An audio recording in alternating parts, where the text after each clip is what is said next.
Today, I'm going to be breaking down the seemingly impossible feat of loving your body into 4 simple steps that will leave you feeling reconnected back with yourself, leave you feeling in your power and confident as you walk through the world.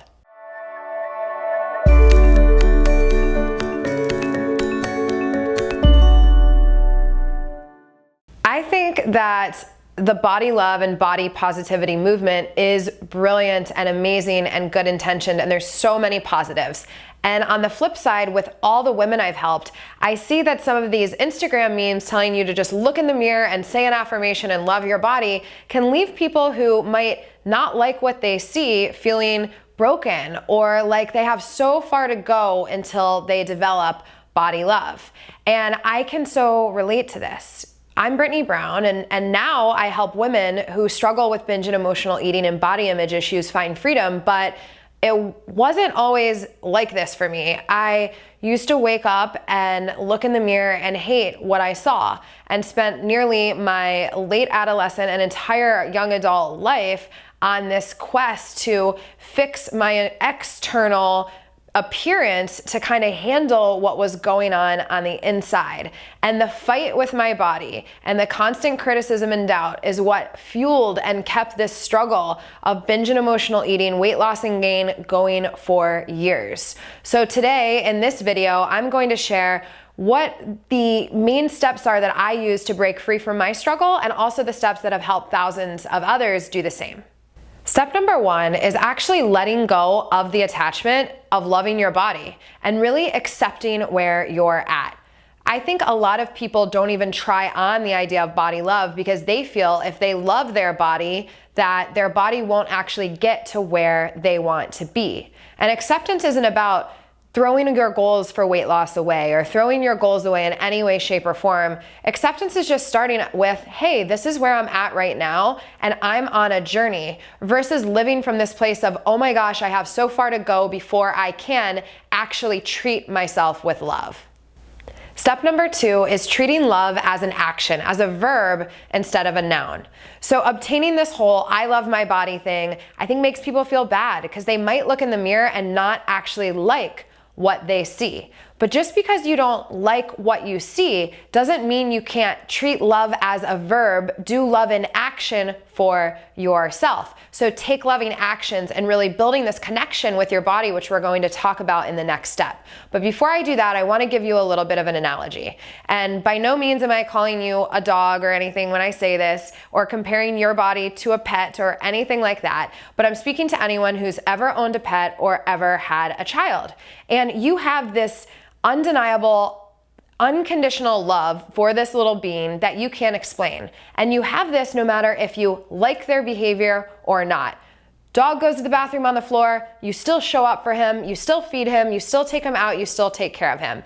Child is throwing a tantrum on the floor of the restaurant, you still pick him up, you still set him up for the best life possible, and do whatever you can to raise, take care of, nourish, and honor these little beings. So I want you to practice that kind of love with yourself now. By the way, like I mentioned, doesn't mean you have to like what you see in the mirror to do this, but you can love through action, love through care, love through nourishment, love through honoring. You do not have to look a certain way to start building this partnership with yourself.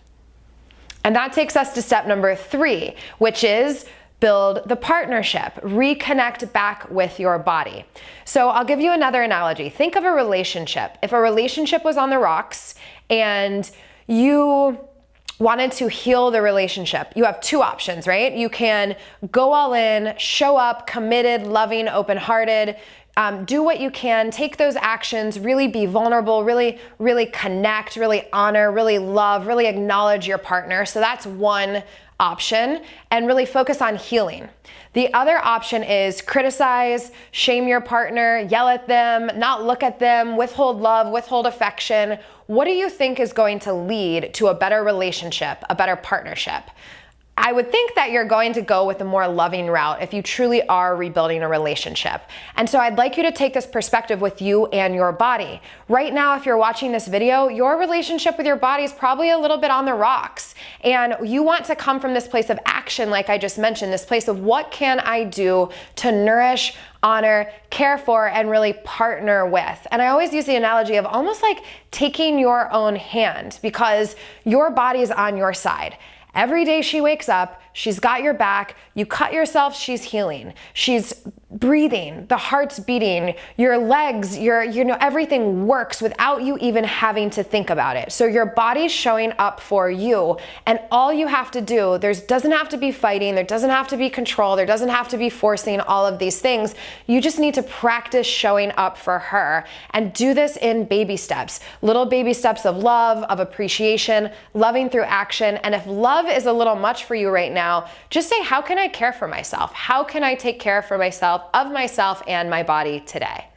And last but not least, a little piggyback off step number 3, which is number 4, really showing gratitude. So I think if we go straight to like, this is everything I love about my body, when you're in this place of shame or hate or dislike for what you see in the mirror, that can be a really big jump and be a little difficult and end up doing a little more harm to your psychology than good. And I don't want you ever feeling like a failure with this. Just like with the relationship analogy, just because you learn about this stuff doesn't mean the relationship shifts overnight. So this takes practice, this takes time. And a really great way to practice appreciation is through gratitude.